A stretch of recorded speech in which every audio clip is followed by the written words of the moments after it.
Vaške straže postajajo del slovenske folklore. Tiste folklore, v katero sodijo pur pena v škornjih mladoporočenca, tekmovanje, kdo si upa voziti v napačno smer avtoceste in novoletni koncert Danijele v Ljubljani.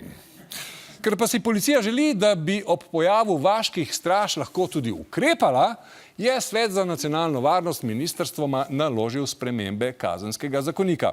Kako pa smo Slovenci na orožje res pripravljeni, je preveril naš poročevalec Žan Pič. Dragi davkoplačevalci, šokantno, v naši državi je iz dneva v dan več orožja. Besnijo lovci zaradi volkov, besnijo na meji zaradi migrantov, besnijo štarterji maratonov. Orožja je vedno več, a pravo vprašanje je, ali smo Slovenci nanj pripravljeni. Gospod Nemec, koliko je orožja v Sloveniji po uradnih podatkih, če obstajajo, in seveda tudi po neuradnih, ker verjetno je tudi nekaj še orožja v ilegali? Obstajajo ti podatki nam v državnem zboru dostopni, ti so spreminjajoči, ampak na tem mestu vam ne znam točnih številk povedati, koliko bi bilo pa potrebno, bi se lahko pozanimali. Podatki so, poslanci jih ne poznajo, vse po starem. Več pa znajo povedati ljudje na terenu. Izjemna porast je bila očitna v času begunske krize. Najlažje se je z orožjem prvič srečati na strelišču, če nimate ta pravih prijateljev, ki bi vam to lahko pokazali za blokom v prtljažniku avtomobila. Ko govorimo o lastništvu orožja, pa je stvar bolj zapletena.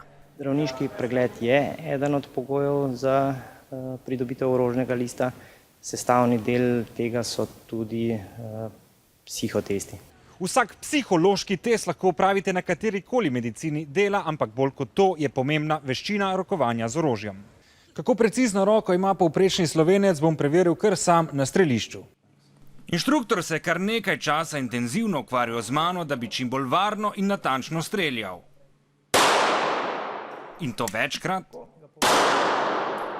Končnega rezultata vam ne bom pokazal, a tarča je še vedno uporabna in jaz definitivno nisem pripravljen.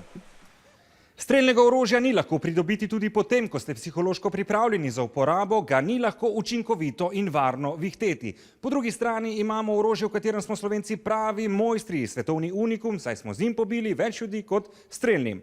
Zanj ne potrebujemo orožnega lista, niti psihološkega testa. Pravzaprav, bolj kot ste ga polomili na psihološkem testu za pridobitev orožne listine, bolj ste zreli za, da prav ste uganili, sekiro.